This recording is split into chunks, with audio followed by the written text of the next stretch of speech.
6 عقوبات للزنا في الدنيا. 6 عقوبات للزنا في الدنيا، امر جلل، حد من الحدود، الحد ده مالناش دعوه بيه، ما نقربوش اصلا يعني، ولا تاتيه.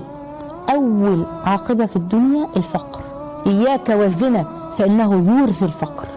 تاني عقوبه انه سبب خراب الدنيا، تخيلوا من علامات الساعه اصلا ومن اشراط الساعه انتشار الزنا.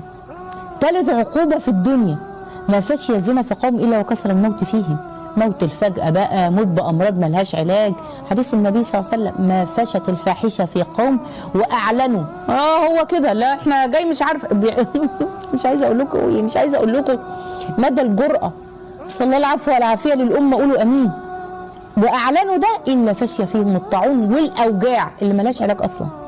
رابع عقوبة بقى النفسية المحطمة، النفسية بتبقى متدمرة،